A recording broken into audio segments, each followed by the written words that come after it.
Right, I'm about to share with you some teachings from a teaching from the Holy Baal sHEMTOV.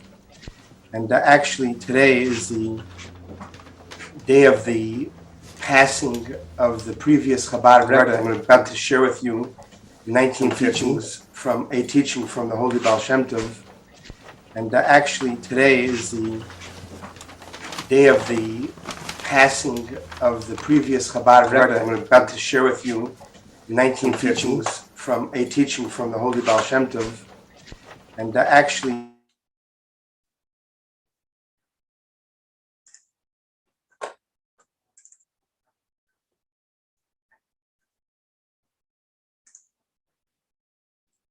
okay, I'm sorry about that little discrepancy there. So today's teaching is about connecting with a tzaddik. Today is the day that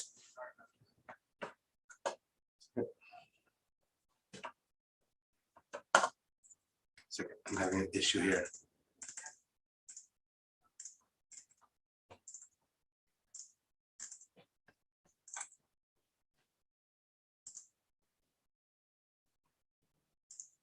Okay, there, that should be better now.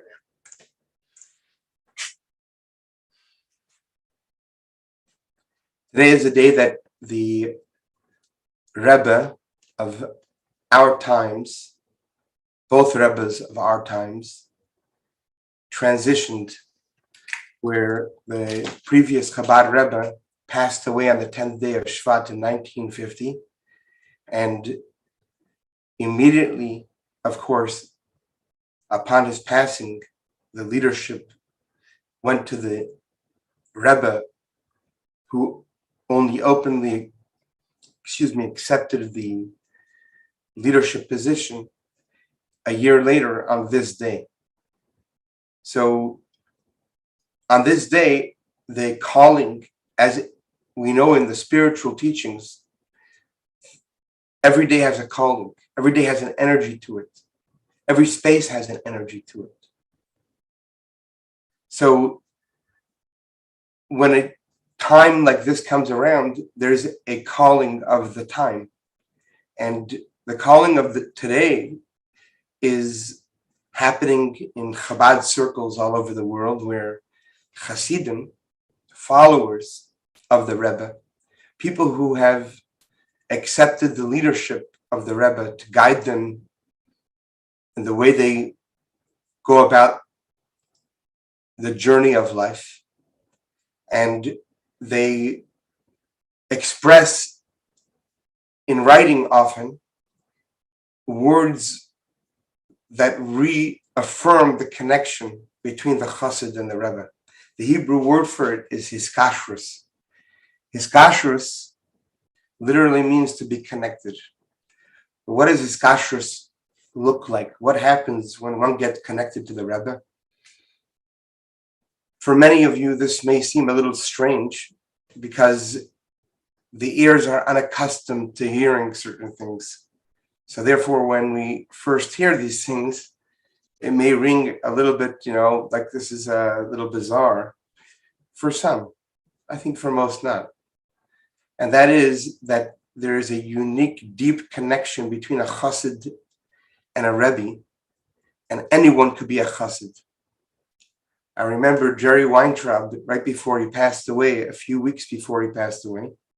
I remember him when he came to speak here at Chabad Malibu, and I remember the first words he said. I'm just laughing because of how, with such plain, simple certainty, he said it. He said, I just spoke to the Rebbe. And then he went on to say, I speak to the Rebbe all the time. So it's interesting, Jerry Weintraub wasn't exactly your most, religious guy. But the point that I'm saying is that being connected, having hiskashrus to the Rebbe, is something that anyone could do. And the connection to the Rebbe is just a very interesting truth, the way that it occurs. There are true unbelievable stories in my own family. Just give you one example. My grandfather was a member of the previous Chabad Rebbe's Hasidim. He, together with my grandmother, my mother's parents, both my grandparents were. But this story is about my mother's parents, and they were in Russia. And it's a long story, but the long story short is that they were able to miraculously escape from Russia and make it their way to eventually to France and then eventually to America. So it was them and a whole group of other Hasidim. And up until they hit a certain border, it was still a heavy, heavy risk. But once they got past that border, that was like when the big miracle took place, and they took out the bottles and they said l'chaim, etc. So when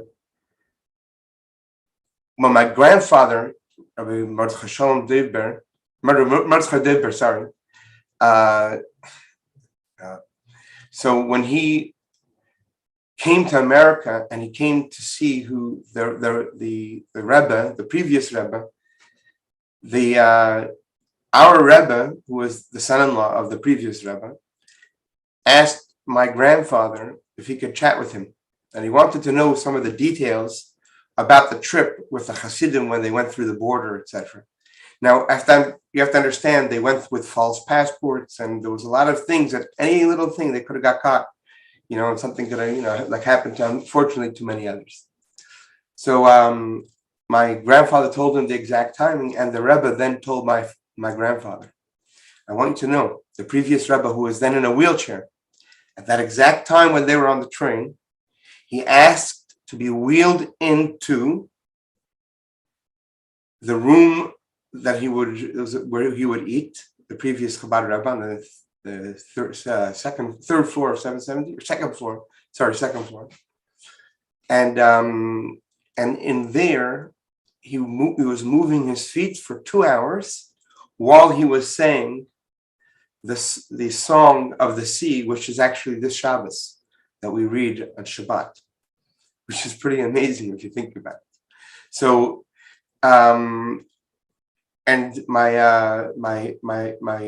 grandfather, the Rebbe told my grandfather just to show my grandfather how the Rebbe was with him, how even though they were thousands of miles apart, but because of that deep connection between a Rebbe and a Chassid. So here's how it works. Just say, before we get into the actual teaching of the Baal sHEMTOV, because I looked up something that would relate to this from the Baal sHEMTOV, and I was happy to see it. So the way that it works is like this. Just to put it, you have to accept certain things as factors, and I'm happy to I'm really happy to have this longer conversation if someone has an interest in doing that. But I'm going to just put it in short now. The Rebbes are shepherds of the Jewish people, like all of the leaders of the Jewish people over history. And the shepherds of the Jewish people have certain qualities that they all have they're similar about. There's a total and true self-dedication to the community, to the people. There's a true unconditional love. And there are a lot of different characteristics of person's own self-sacrifices that is truly evident amongst these people who are referred to as the shepherds. Now, part of that which occurs in Hashem's world is that when a person has that kind of, they're taking at that kind of frequency, they have a possibility to pull off things because of the self-sacrifice that they're constantly in, and they all go through a tremendous pain. But because of the self-sacrifice that they're in, they have access to certain supernatural truths that most people don't. Just the way that it is. So now, when a person connects themselves to a tzaddik like that, and we're going to talk about what that looks like when a person connects themselves. When a person connects themselves to a tzaddik like that, then they get to borrow that energy. Now, I'm going to tell you, in my own life, I have so many stories of my own stories with the Rebbe. Many of you that know me many of you know me know many of the stories that I've personally experienced, including just a whole bunch of them. So the point is that in the life that we live, there's so many different options. Like, they have the metaverse now, and the metaverse. Hold on, just 1 second. Hold on. Now let this person know that they could still join. Hold on. Hold on.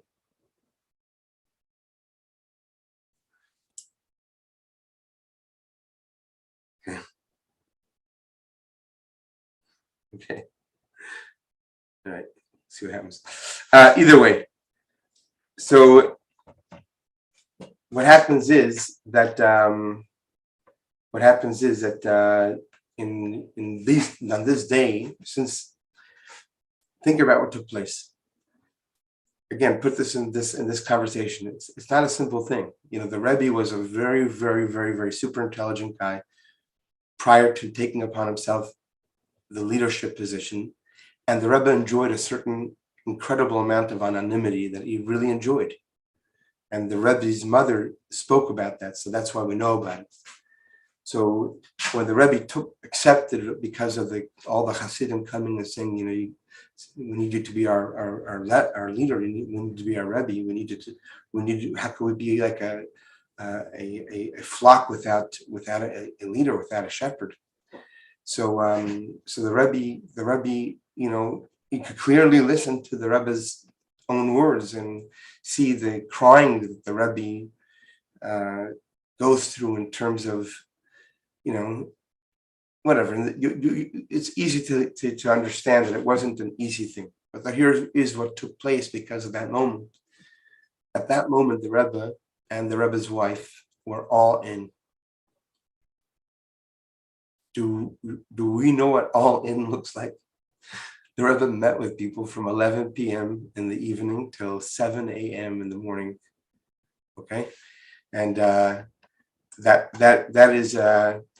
is something that is an amazing thing if you think about it. And the fact that the Rebbe took upon himself that role and lived that way with the Rebbe's wife as people who were in complete dedication to the cause. So they served and they serve as a portal that we're going to talk about in the actual words of the Baal sHEMTOV, that they serve as a portal that also for us, for you and I, that we have the possibility to connect with. Okay, so it's a very, very big deal. Like I said, I want to reaffirm that one does not have to be, a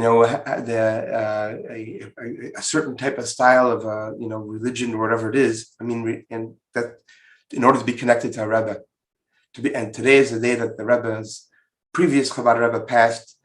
The Rebbe accepted a leadership a year later, and now we're talking about the word hiskashrus, that the word connection, which really that's what this is all about on this day, is reconnecting, even for those of us who connect to the Rebbe's all-in energy, which therefore opens up the portal of the supernatural, which again, every person who, like myself, every Chabad rabbi or Rebbetzin will tell you stories that we clearly cannot take credit for. They're completely beyond anything that we would ever even been able to imagine that they could take place. And we clearly see the connection, everything that the Rebbe taught us actually about the connection that a Rebbe has because of speaking of his father-in-law. So it's kind of all laid out for us. So it's really interesting. But here we are today on the special day, back to the Baal sHEMTOV. And let me say the actual words, okay? So the Baal sHEMTOV says like this. So the Baal sHEMTOV, this is actually from the actual words of the previous Chabad Rebbe in his diary. on the 20th of Cheshvan. It's in the Sefer HaMaamarim book. But here's the deal, okay? He says that for the Baal SHEMTOV, it was enough if someone was a makusher, someone connected themselves to the Baal SHEMTOV. What does that mean? Excuse me. It means to do something. This is interesting. This is the definition. How do we connect that tzaddik? To do something that's actual, that's in accordance with the person's, with that tzaddik's guidance and instruction. For example, the Baal SHEMTOV, one of the Baal SHEMTOV's instructions to us is to articulate the words of Torah and prayer when we read, and not just to read with our eyes, and not just to articulate the letters and words, but also to know what they mean and to put effort into the thinking and meditation of those words when we pray. So it's not an act of habit, but rather it's one of that which is prayer is all about. So when a person, for example, davens that way or says Torah in that way, with that type of way that the Baal SHEMTOV instructs one to do, then the person's connected to the Baal SHEMTOV. Bingo, simple. So every one of us have the opportunity to go on to the Rebbe.org and read through the Rebbe on different subject matters and see an area. There's a great book called Toward a Meaningful Life from Rabbi Simon Jacobson. And it really gives a lot of great instructions and guidance that many people could benefit from the Rebbe. Sometimes it requires a little bit of discipline. Sometimes it requires a person holding back what they would have otherwise said. But then there you go. When a person starts to realize that the Rebbe came to our world, to our generation, in order to give us that light, and he gave up, and his Rebbetzin gave up of themselves completely, totally in order to be a channel for them. And the truth of that is just exponentially everywhere that you can in the world. That's just the way that it is right now. So the point is that because of that spiritual energy, it's not that they both serve, and today being that transition day, if a person today would, or any time, were to take upon themselves to do something with the type of guidance that the Rebbe has guided us, especially what's necessary in the generation that we live today, with all the great struggles of darkness, and how to respond to it properly with wisdom and knowledge and understanding, then when we do that, we get this huge connection. Now, I want to just say a couple of words from the previous Rebbe, and I'm going to translate. So the ältere Seide hat man gedacht verstehen, der Afrosha ben Shlusha Eile. He says our grandfather gave us to understand. Hold on, just 1 second. Carolyn. Yes. Were you trying to say something? No, that's okay. Okay. Sorry, I didn't have my earphones on. Okay. So here's what the words of the Rebbe are, that the great grandfather gave me to understand. This is a distinction between the three, the Baal SHEMTOV, the Maggid of Mezrich, and the Alter Rebbe, the first Chabad Rebbe. And he went on to say to the Maggid, he said, for the he says for the Baal SHEMTOV was, he's the origin, and he's the first to transmit this light that we're talking about, that goes from the time of the Baal SHEMTOV till every one of the Chabad Rebbes to our Rebbe of our time. So he's saying, in order for the Baal to get access to the Baal SHEMTOV, all you had to do is what we just read. He said, but once but the Alter Rebbe, the first Chabad Rebbe said, or maybe it was a Tzemach Tzedek, but anyway, he said that in order to get connected to the Maggid, who was a student of the Baal Shem Tov, it wasn't that easy anymore. Then you had to be committed to learning. It wasn't enough just to do something that the Rebbe would instructed you to do. You had to also committed to learning, and not just to connect that way. And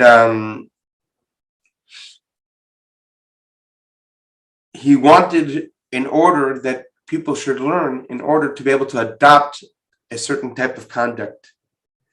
And then when the first Chabad Rebbe came along, it wasn't enough anymore that way to be connected. And even learning from him wasn't enough either. Man hat im Gedacht verstehen und die, was haben im Verstanden sein gewähnt, gar andere von anderen Chassidim, nicht nur von dem Kishar, nur ich, a viele von der größten Baal Yaskala. Wow. Wow. He says, in order to have the connection to the Alter Rebbe, the first Chabad Rebbe,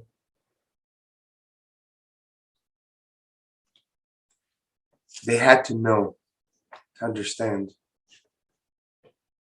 And that's really not much defined over here in these words. But I'll tell you that that's the point, the underlying point of either one of them is that we all could use a spiritual lift. And here's what happens, just to tell you, just from a practical perspective. Here's what happens when we have the life that we have. Often we have a spiral, and that spiral doesn't allow us to catch our breath to be able to even have that trust, have the faith, have that miraculous, mysterious possibility open in our mind all the time. Because the spiral gets so powerful, and it's very possible the reason why it gets so powerful is because of, we don't use the word karma, but something spiritual going on, okay? But that's where the tzaddik comes in. When a person says, you know what? The tzaddik came to our world for me, for us, for everyone. Think of us as like a sheep. That's why if you look at the shepherds and the Jewish people, they were the original shepherds. They were sheep. They were the original leaders. They were shepherds. Think about that. It's something that every one of us could benefit from, because the Rebbe's message is one that brings light to our families, that brings light to our own life, that brings light to our community, that always chooses a path of compromise. Of course, not when it comes to compromises that are not for us to compromise, but between people and the way we treat each other, etc. As the Rebbe has spent his lifetime giving us the words, and now today they're available in all different types of languages. And here in Malibu, you can come to our store. We have so many different languages of the little book of the Rebbe's teachings. And God willing, what happens is that when we get that, each one of us get in touch with that miraculous energy within us, by virtue of the fact that the shepherd said, I'm in, I want to be there for you in that way. You just got to do this, got to do a little more learning, got to do a little bit more tzedakah, find the place that's uncomfortable for you to do something and do it anyway. And when we do that, when we get connected to the tzaddik, then we get connected to the spark that exists within us. That's really the Mashiach spark, the Messiah spark that's within every one of us. And that's the spark that we're all here waiting to ignite. And when it gets ignited by a certain amount of equilibrium, and God willing, it'll only be light, and there'll be no more of the darkness that currently is very, very palpable in our world. So on that note, those of you who are watching on YouTube, I'm going to say thank you for joining us. If you have any questions, you're welcome to reach out, and happy to